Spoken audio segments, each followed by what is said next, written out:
Sa ngala ng Ama at ng Anak ng Espiritu Santo. Amen. Sumayin niyo ang Panginoon upang tayo maging marapat sa misang ito. Halina't magsisimulan tayo sa ating mga kasalanan. Tayo pong lahat, inaamin po sa makapangyarihang Diyos at sa inyo mga kapatid na lubhang nagkasala sa isip, salita at sa gawa at sa ating pagkukulang. Kaya sinasama ko sa mga Birheng Maria, sa lahat ng mga anghel at mga banal, at sa inyo mga kapatid na ako'y manalangin sa Panginoong ating Diyos. Kawan tayo ng pagmahal na Diyos, patawarin sa ating mga sala at patubayan na sa buhay na walang hanggan. Panginoon, kawan mo kami. Panginoon, kawan mo kami. Kristo, kawan mo kami. Kristo, kawan mo kami. Panginoon, kawan mo kami. Panginoon, kawan mo kami.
Ama naming makapangyarihan, maisunod nawa naming palakihan na mga galing sa Espiritu ng Kapananan, upang sa salita at gaway aming magagpanan ng lahat ng iyong mga kinalulugdan.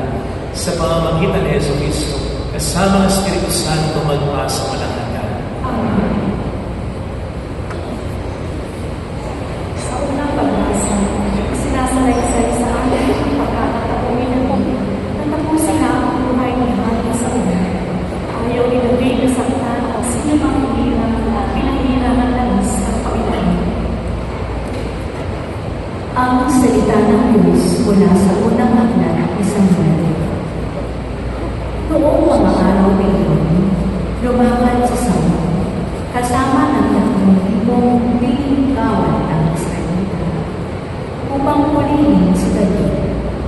Kinagabihan, lihim na pinasok ni David at Abisai ang apo ni Saul. Hinatnan nila itong tulog na tulog at napapaghiran ni Abner at ang buong hukbo. Ang sibat nito ay nakatara sa gawing ulunan. Sinabi ni Abisai kay David, "Iloob ng Diyos na mahulog ngayon sa mga kamay mo ang iyong kaaway. Kung ibig mo, tatarakan mo na siya ng sibat. Kapag nasaksak kung minsan niya, hindi na kakailangan ang ulitin." Ngunit sinabi ni David, "Huwag mong gagawin yan. Malaking kasalanan ang magbuhat ng kamay sa hinirang ng Panginoon." Kinuha man David ang sibat sa ulan ni Saul at ang nalagyan ng ibig nito at sila'y umalis. Isa man kila Saul ay walang nagising pagkat pinahimbing sila ng Panginoon. Dumating at umalis si David nang walang nakaharap.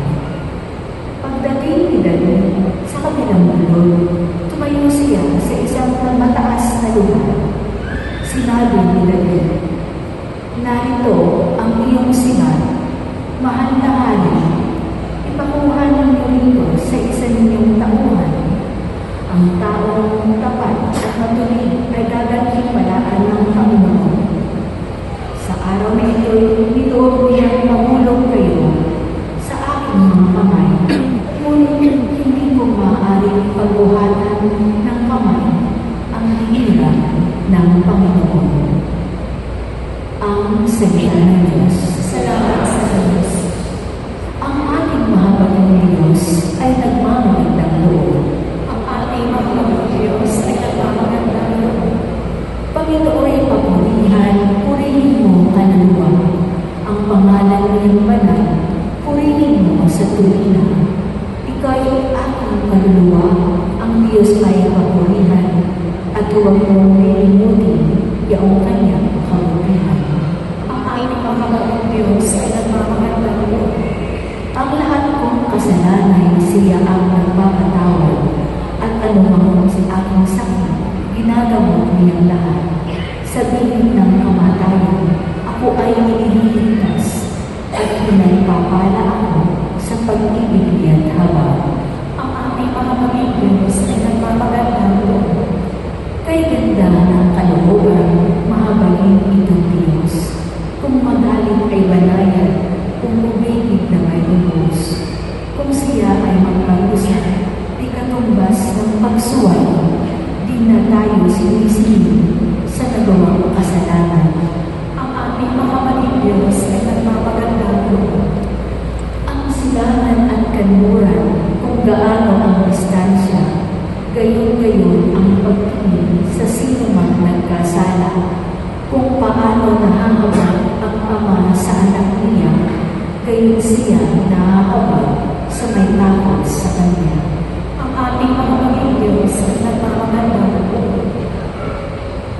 Sa ikalawang pagbasa, itinuturo sa ating San Pablo ang teolohiya ng kaligtasan sa pamamagitan ng pagkahambing sa unang Adan na makalupa at sa ikalawang Adan na makayaman, na siya rin bubisod sa Diyos upang tayo ay kaawaan niya. Ang salita ng Diyos mula sa unang sulat ni Apostol San Pablo sa mga taga-Korinto. Mga kapatid, ganito ang sinasabi sa kasulatan. Ang unang tao, si Adan, ay nilikhang binigyan ng buhay. Ang huling Adan ay Espiritong nagbibigay buhay. Ngunit hindi na una ang panlangit, ang panlupa muna bago ang panlangit. Ang unang Adan ay mula sa lupa, sapagkat nilikha sa alabok. Mula sa langit ang pangalawang Adan. Ang mga katawang panlupa ay tulad ng nagmula sa lupa. Ang mga katawang panlangit ay tulad ng nagmula sa langit. Kung paano tayo katulad ng taong nagmula sa lupa, darating ang araw na matutulad din tayo sa nanggaling sa langit. Ang salita ng Diyos. Salamat sa Diyos.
Noong panahon yun, sinabi ni Jesus sa kanyang mga alagad, sinasabi ko sa inyo, mga nakikinig, ibigin ninyo ang inyong mga kaaway, Gawan ninyo ng mabuti ang mga nabubuhat sa inyo.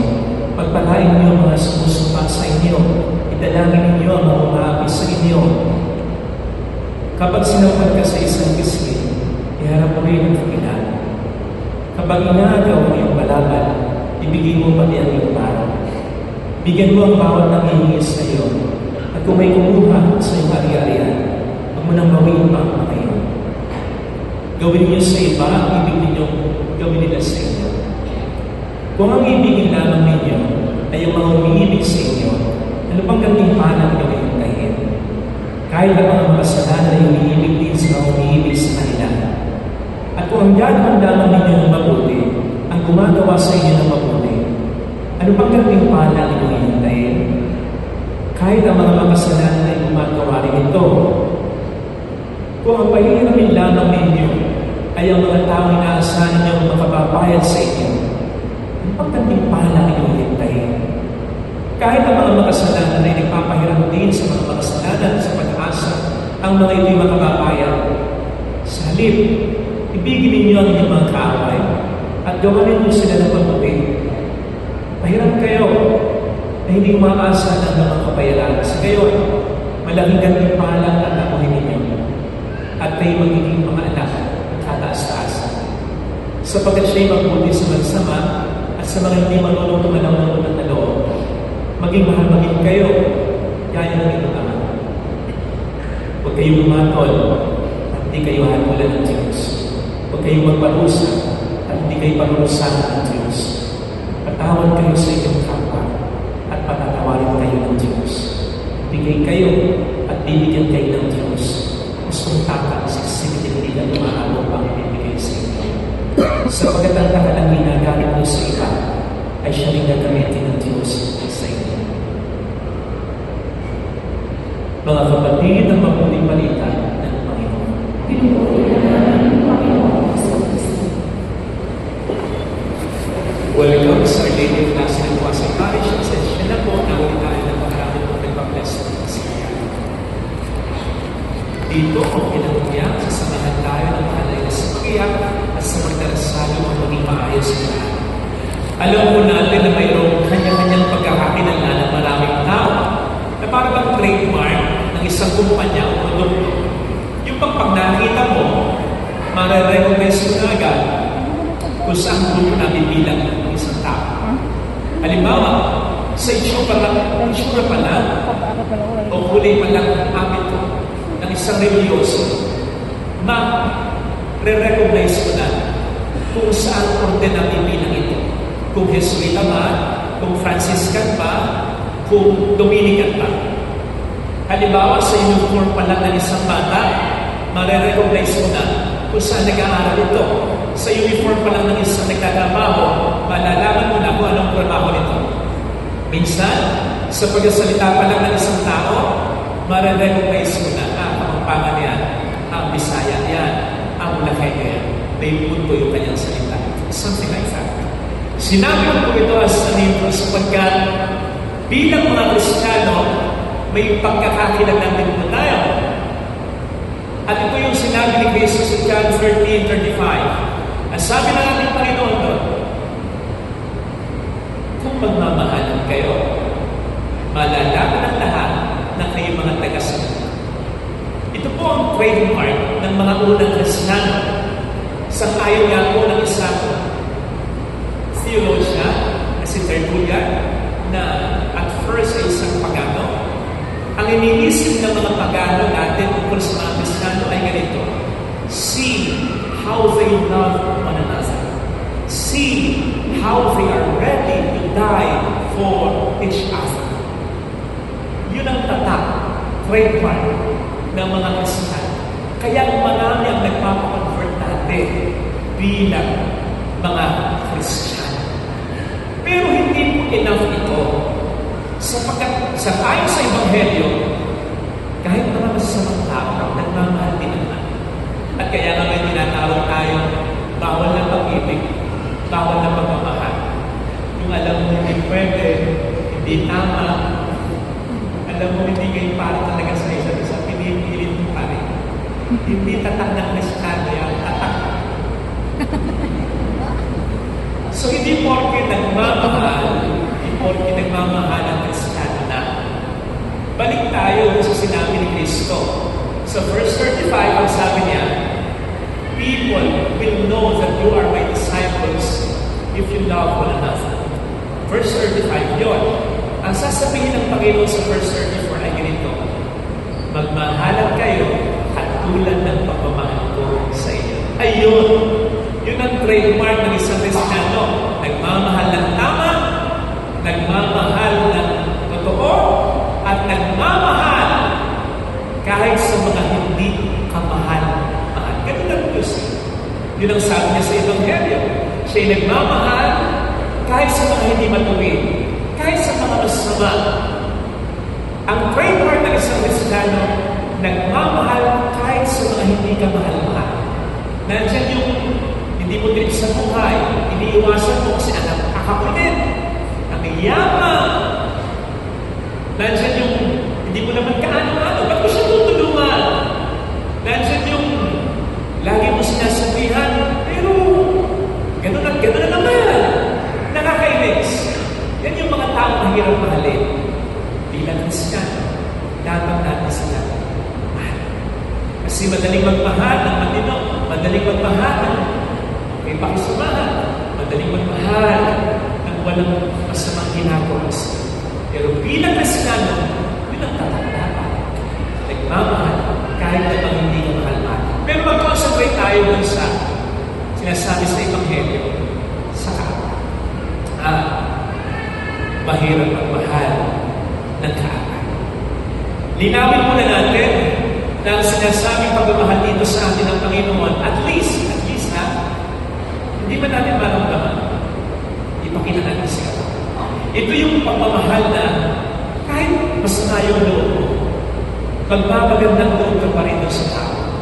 Kasi I think Jesus understands na mahirapan talaga tayong magmahal ng isang kaaway. The way we love people close to us. Mahirap eh. Mahirap yung pagmamahal ng namin eh. Kaya sabi niya, hindi pagdasal eh. Gawin niyo lang mabuti. Parang sinasabi ng Panginoon, hindi man niyo mahalin sa puso ninyo. Mahalin niyo sa gawa ninyo. Huwag niyong paghahanatan ng masama. Mabuti pa rin ang hari-hari ninyo. Ito yung pinakita ni Haring David or ni David bago siya maging hari. Sabi ko ng pagbasa, for your information, ang daming kasalanan sa kanya ni Saul. Hindi lamang po minsan pinagtangka ni Saul ang buhay niya. Minsan nga po, sinibat siya ni Saul, malapitan, hindi lang siya pinamama. At ito ay sa kabila nang wala siyang ginagawang kasalanan kay Saul. Maharapan, alikuran, walang ginagawang masama sa kanya si David. At marami pang ginawang kabutihan sa kanya si David. Kaya, ako naniniwala ako na masama din o sumama din ang loob ni David kay Saul. Pero sa kabila nito, hindi siya gumawa ng masama kay Saul. Gumawa pa rin siya ng maraming pabuti kay Saul. So that's it. Yung pagmamahal na hinihingi ng Panginoon sa atin, pwede hindi maramdaman. Kasi mahirap eh. Mahirap mahalin dito mula sa puso yung naglaw sa'yo, yung nagpastos ninyo, yung pumatay sa mahal. Mahirap yun. Mahirap yun. Now, kung hindi natin kaya yung sinasabi ng Panginoon, love through action. Love through action. Dapat ganun. Hindi yung mapatigos lang tayo ng konti. Sabihin na agad natin. Sa mga napapatigos sa inyo, makatay na kayo!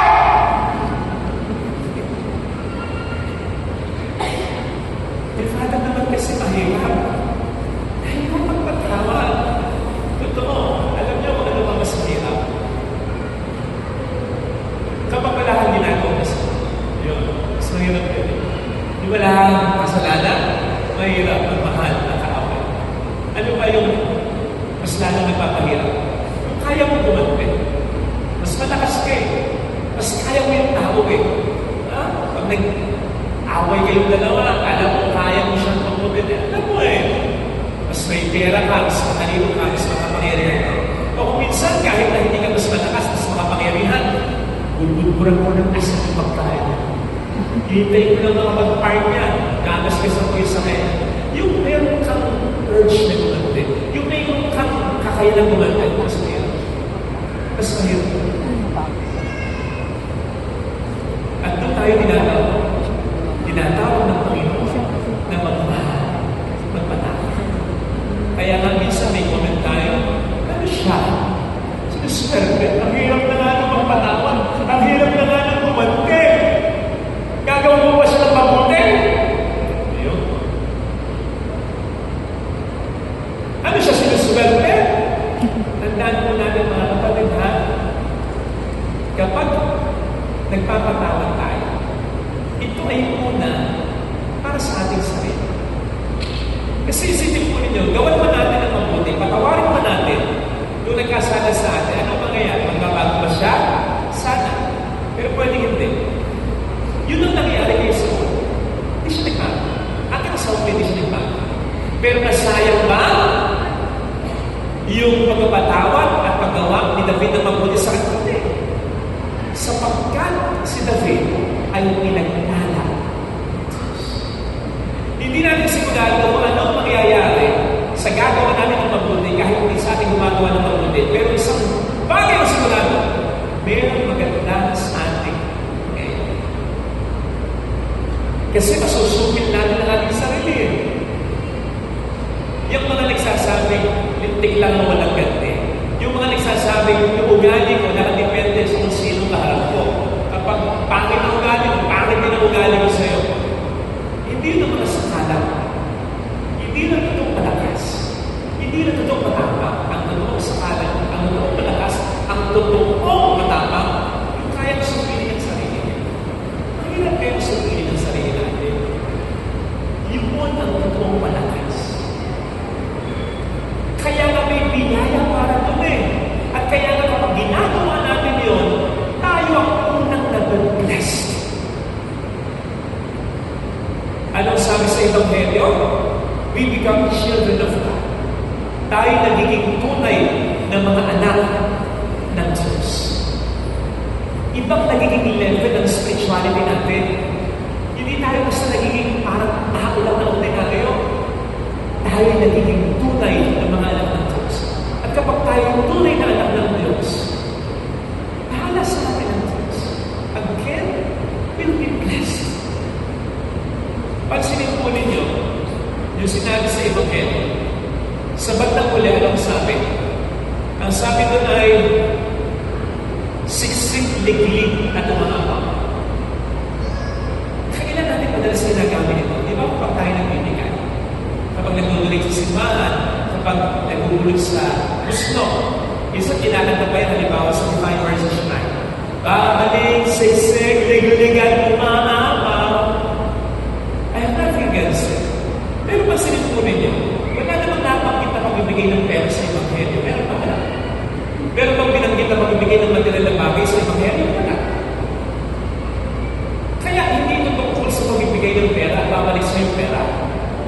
Kasi kung yun ay tungkol sa magbibigay ng pera at babalik sa iyo, liglig, siksik at umaambong pa ang pera, kaya dami nagbibigay sa iyo. Wala magbibigay sa iyo ng pera. Kahit mahirap mag-iipon, bibigay ako sa daan. Sa libo para paldo-paldo. Diba? Kaya ngayon ko sa inyo, minsan di naman bibigay eh. Hindi naman bumabalik eh. Kasi, hindi ito tungkol sa pera eh. Hindi. Bahagi na yung pera.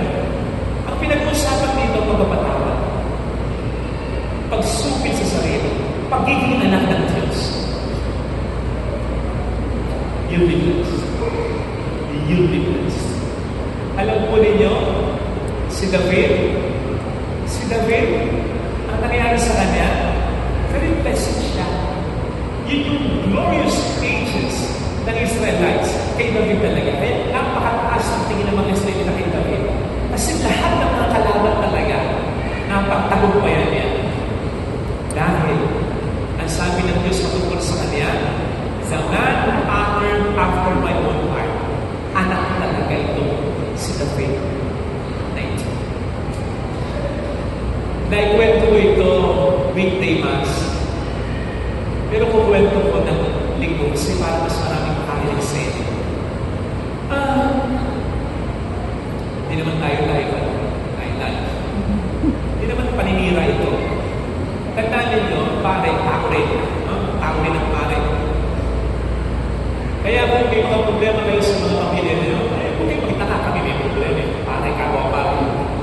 may nanira sa akin. Talagang siniraan ako. Mukha ko nilagay sa FB. Kalahin mo, mukha ko tapos pangatap mo ako. Ito mo, wala naman naglalay. Mga konti lang. Pero makikita mo ang mga naglalay, merong tatlong paring naglalay. Di ba masakit yun? At di ba masakit yung walang bumabawal sa kanya, walang nagalit sa kanya? Bakit? Kasi mas mataas siya sa akin, mas matanda siya, may kapangyarihan siya. Balik natin natin yung exam. Paano mo ang wish? Sigurado ako marami kakastigo sa akin pa. Nakita rin yung naramdaman mo. Walang nagtanggol sa akin. Kaya tandaan nyo, kahit ang mga pari may politika. Okay? May politika. Napakasakit. Wala akong ginagawa sa kanila. At kaya-kaya ko siya ganyan. Kasi, gagawin ko lang, screenshot ko lang yung ginawa niya. Ipopost ko lang sa FB page na may 5 million followers. Patay na siya. Bakit sigurado? Pwede ko pa siya i-demanda. Totoo lang. Hindi ko talaga yan. Tapos nasundan pa yun. So ito ngayon, Christmas party namin. About 3 years ago ito, Christmas party namin. May raffle. Ako hindi ako nadalo sa raffle. Never ako nadalo sa raffle. Cut the story short, nakita ko siya. Parang talagang nararamdaman mo binigyan sa akin ang Panginoon. Magtigil mo na sa Lord naman. Hindi naman namin yan. Yan na regalo mo sa akin. Lord, may bagyo nun may kabagyo nun Lord, nag-donate ang last net. Halos 1 milyon. Lord, nag-donate ako mula sa pera ko. Malaking halaga. Yun ang regalo mo sa akin. Hindi. Patingin mo siya. Actually, yung dalawang pari sa pati ko, dalawang pari pa ito huwag mo gagawin natin. Huwag mo gagawin. Sabihin niya sa sarili na tama yung ginawa. Pero may isang pari, wala namang mawawala kasi hindi na talaga. Ito hindi ako tumagawa ng story. Ito. Walang exaggeration. Dami ko sa kanya. Then, biyak niya. Wala lang salita. Tinapig niya ako din. Nanalo ko sa grand prize. Ito po.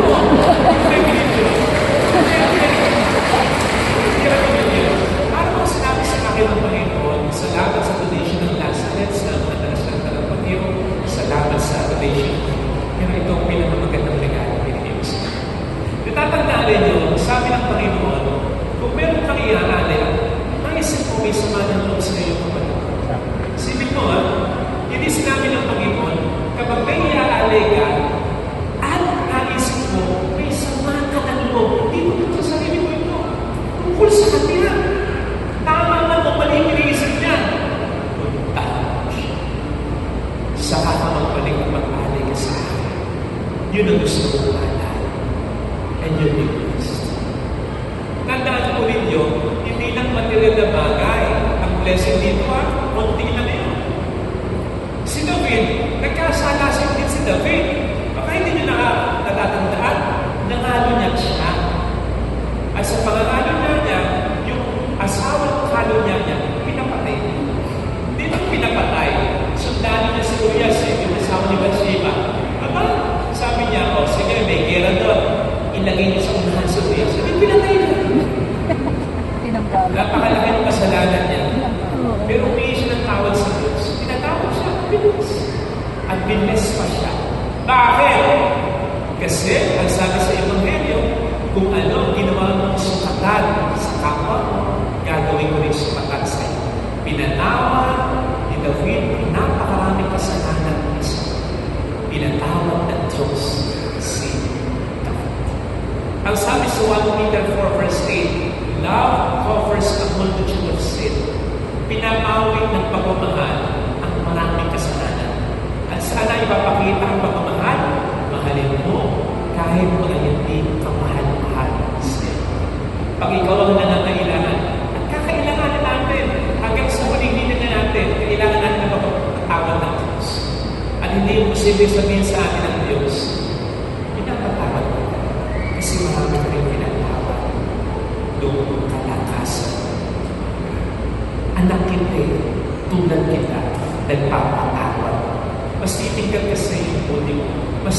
bigat na anak ng Diyos.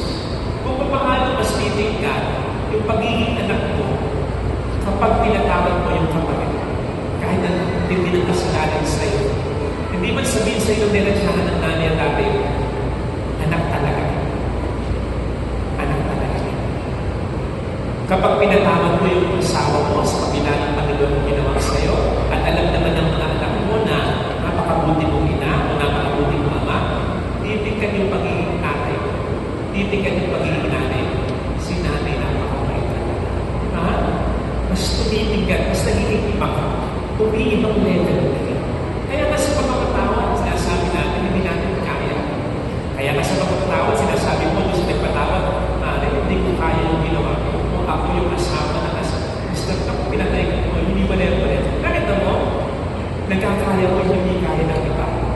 At biyaya yung kapatid, maniwala ka. Yun ang ikinatutuwa ng Diyos. Kaya sana, hilingin natin ang biyaya ito. Wala man tayong kaaway ngayon, tandaan natin ito. Kasi hindi mo pwede wala tayong makaaway. Darating ang pagkakataon, may tao mang-aaway sa atin. Sana, sa puso natin, yung mensahe ng Ebanghelyo natin. Ilagay natin ang ating kanang kamay sa kabataan ng Diyos.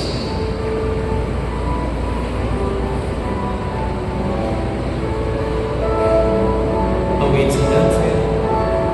Anong may magagawa ng Diyos?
papuri sa Ama at sa Anak at sa Espiritu Santo.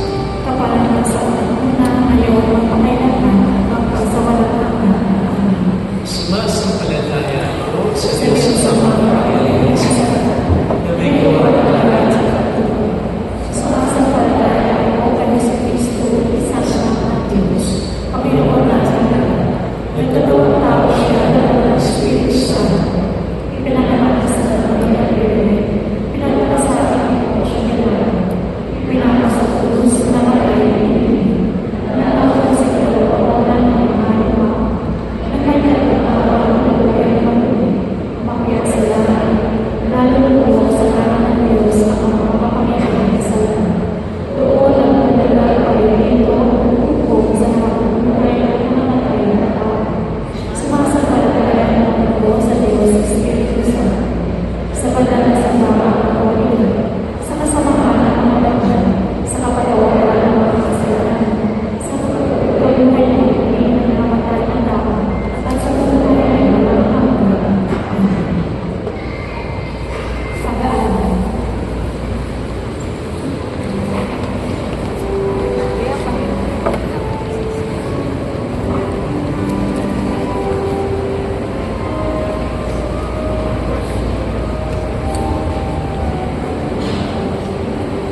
kasama ang Espiritu Santo magpasa walang hanggan.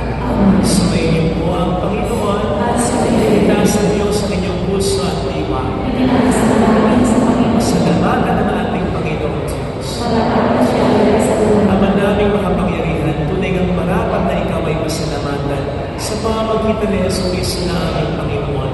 Lubhang na magpag ang kanyang loob sa pagkakamali ng tao sa sansinuko, kaya't minabot niyang siya'y panganak ng birheng bukod mong pinagpala sa bahay lahat.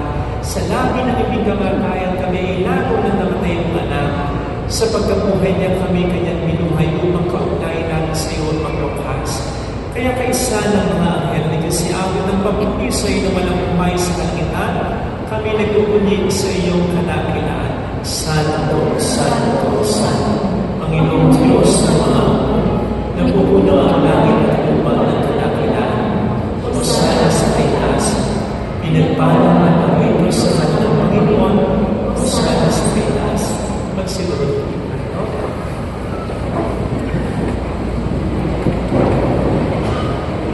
Ang manaming banali ko po ang bukan ng nanantabananan kaya sa pamamagitan ng Diyos sa gawin banal na mga gawin ko para sa amin ay maging katamanan ko ng iyong anak na aming Panginoon sa Kristo.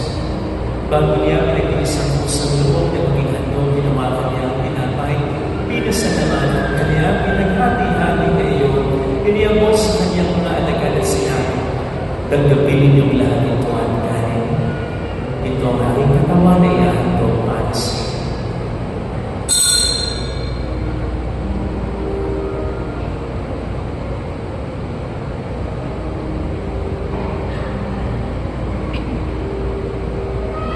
Hindi naman matapos ang modern gawa niya ang kanis, hindi kanyang pinasalamatan. Iniyabot niya ang kanis sa kanyang mga alagad at sinabi, tanggapin ninyong lahat ito at inumin. Ito ang kanis na aking dugo ng bagong walang hanggang iman. Ang aking dugo ay ibubuhos para sa inyo at para sa lahat sa ikapagpapatawa ng mga kasalanan. Gawin niyo sa pag-alala sa akin.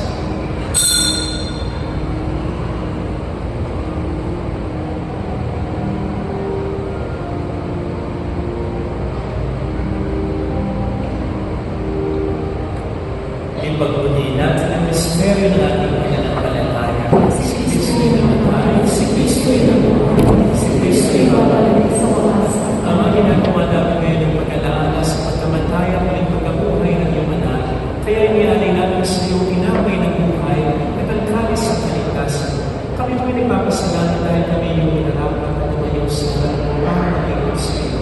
Sinasamo namin kami na masasali sa katawan ng Dugo ni Kristo ay mamumunod sa pagkakaisa sa pamamagitan ng Espiritu Santo. Amanin namin mo isang mga naghanap sa Boday kay Puspusin mo kami sa pagkain. Kay San Francisco namin, Papa Nitalis namin, Obispo at ang nanataparihan. Alalahan mo po ang mga kapatid namin nakikilala na may pag-asa sila'y hindi mabubuhay, lalo na aming mga kamag-anak at kilalang namatay. Kaawaan mo sila at patuloy mo sa iyo kaliwanagan. Kaawaan mo at maging kapatid kami lahat na makasalo sa iyong buhay na walang wakas, kaysa ang mahal ng iyong inandasan at ang ina ng Diyos. Isalusayan kami ng kanyang puso lahat ng mga banal na namuhay niyo sa daigdig ng kalulugan sa iyo, may pagtibong naman namin ang pagpupuli sa ikaralan sa pamamagitan ng anak na aming Panginoon Jesucristo. Sa pamamagitan ni Kristo, kasama niya sa Kanya, ang lahat ng pananal pagpuli sa iyo sa mga kapangyarihan, kasama ng Espiritu Santo, magbasa walang hanggan.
dakilang araw ng pagpapahayag ng tagapagligtas namin sa Jesus. Sapagkat iyan ang pagpapagalingan at ang kapurihan magpakailanman.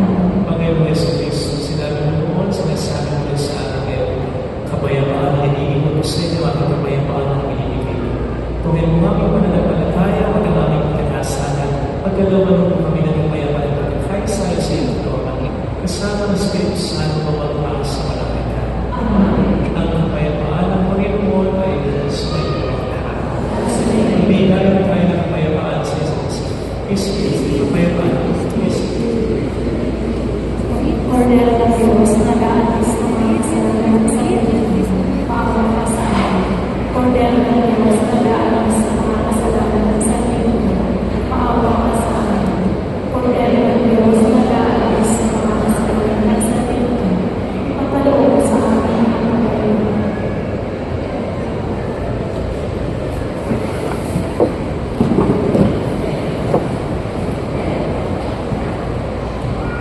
Narito sa kalagdasan ng Panginoon ang ating buhay at kaligtasan. Mamahalang tayong inaalaya. Panginoon, hindi ako dapat magpatuloy sa iyo. Muli sa isang salita mo lamang ay gagawin ako.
Espiritu Santo, magpas sa malahagan. Pasensya na po sa pagkalit ng pagkatapos ng isa dahil kanina napakaraming pag-blessing. Sana po, mayroon kahit may mga blessing. Pasensya na po kung wala ko naman yung kasi yung po din po nagpapatagal. Pasensya na po, hindi na po. Start po, dapat tayo ngayon sa Mass. Sorry po. March 5, simula na po ng Maris na Ordinary Season. Ash Wednesday na po. Sa March 5, ang mga misa po natin ay 6 a.m., 5 at 6:30 p.m. 6 a.m., 5 at 6:30 p.m. Salamat po sa tulong ninyo. Sumayin niyo ang Panginoon. Panayin kayo sa mga ating pamilya ng pagmahal ng Diyos na Ama at ng Anak ng Espiritu Santo. Tumayo tayo sa kapayapaan ni Kristo. Salamat sa Diyos.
Dati tsaka JS ng anak ko eh. Ngayon? Oo, JS na kaya doon ako pupunta para sumakyat. Doon kasi nag-aaral sa Kalakotan. Sa bata? Oo, sa bata. Magubad na ako. Doon sila nag-aaral, kaya... Kailan mo dami mo dito? Mas nag-aaral Ako, doon